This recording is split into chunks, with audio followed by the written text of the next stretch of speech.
Welcome, friends of the Greasy Shop Rag. Today we're going to take a look at a Husqvarna 385XP chainsaw. I think we're just doing a tune-up on this one. So, as always, the first thing I usually do is look into the fuel tank. And a lot of times I'll pressure test the fuel hose in the carburetor and see if they can hold 10 pounds of pressure. We're going to snake the fuel filter out of the tank and hook up our Mighty Vac. I think it's a model 8500. 10 pounds of pressure. Looks like it's holding. Now, sometimes you'll see me put a new fuel filter on right away. Other times you'll see me put the old fuel filter back on. And it's usually a gut instinct. If I don't think there's going to be any issues when I look in the cylinder, I usually put a new fuel filter on.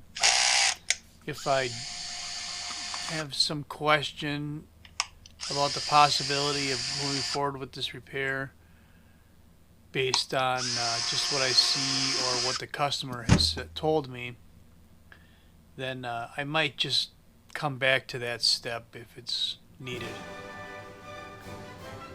So right away we look and see that, that air filter doesn't look terrible. We're alright with that. There's a little bit of dirt in there, but that's to be expected. We'll get this top cover off and pull the spark plug out and take a look inside, see what there is to see.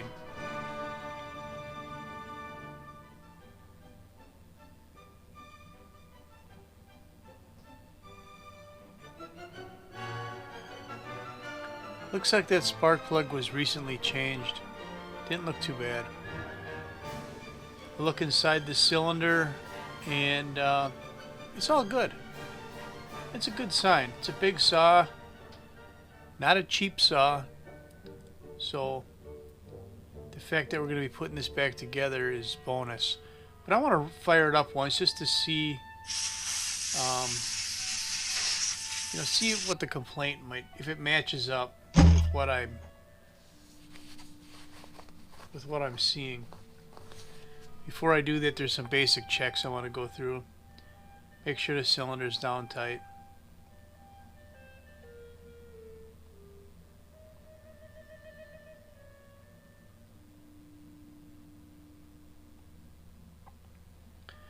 Well, I don't know what the hell's going on here. I just had that filter off of there. Now I'm going back in. Did I miss something here?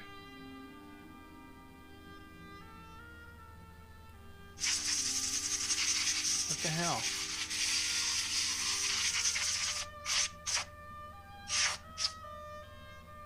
I don't think I started it.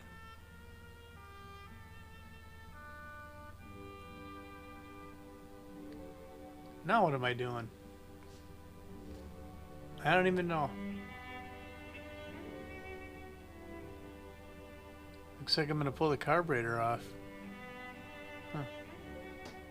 Well, there goes the choke linkage. That first line I took off the back of the carb was the tank vent line. This line I'm pulling off is the impulse line from the crankcase. That'll send pulses to the pump diaphragm in the carburetor to actually pump the fuel. And there's two long bolts that hold the air filter box and the carburetor on, and those use a 3mm Allen head.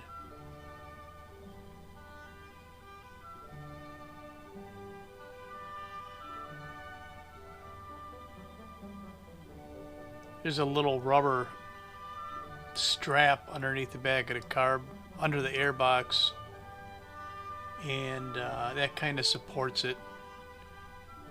A little bit of a cheesy setup. You can see the strap there. They put them in a lot of saws though. Alright, every time I pull the carburetor off, what do? That's right, I look inside and see what the intake side of the piston looks like. Usually they'll look clean and you can still see machine marks in the piston. If they're perfectly smooth and shiny, then they probably had some dirt ingestion and wear on them. Cripes, I'm sitting here without a beer.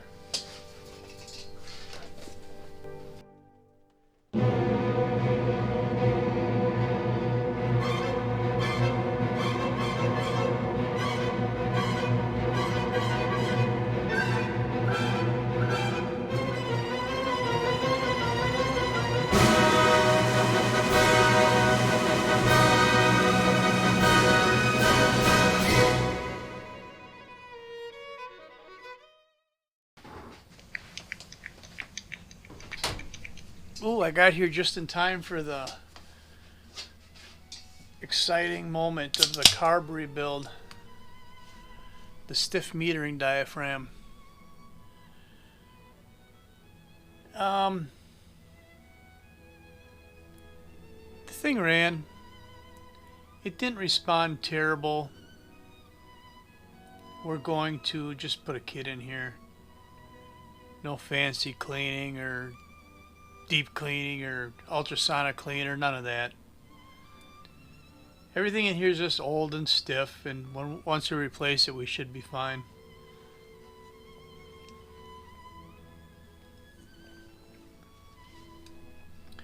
We'll use a genuine Tillotson carb kit. The screw in these Tillotsons is a little smaller than some of the screws on the Walbros and Azamas. And you got to be careful not to strip it. We'll lift the needle out. Yeah.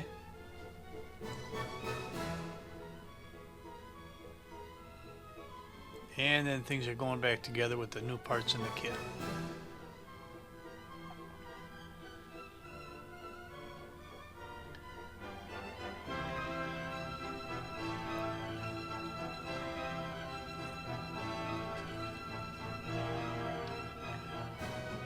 Gasket first, metering diaphragm second, and on these Tillotsons, the metering diaphragm has a little notch in the metal, I don't know, plunger, button, and it hooks into the metering lever.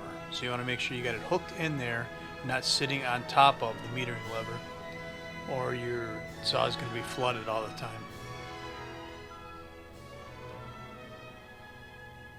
Checking some of the other screws, make sure everything's tight. Now we're on the fuel pump side of the carburetor. We'll slap a new pump diaphragm on, and the pump diaphragm cover gasket.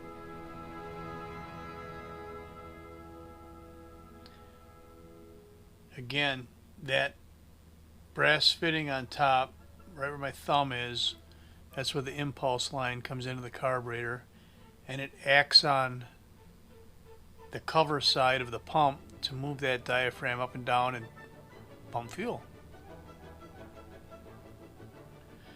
The easiest way I found to put these back together is to get the air filter box, run the bolts through that, and then the carb, and then set everything in place and screw it together.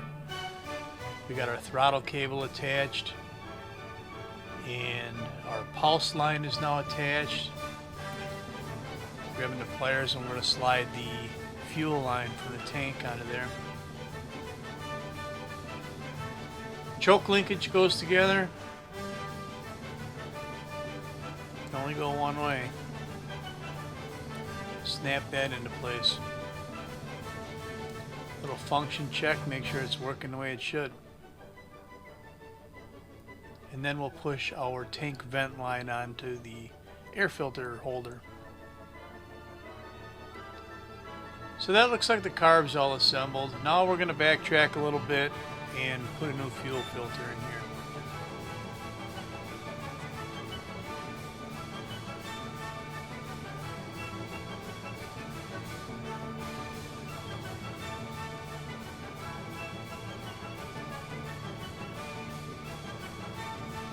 I see one part laying on the bench that has to go in there. It's that little rubber boot that fits between the carburetor and the side of the case.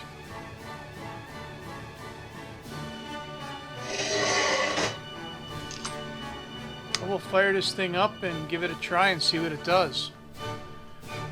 So that's all I got for you on the 385 tune-up. Thanks for watching. Later.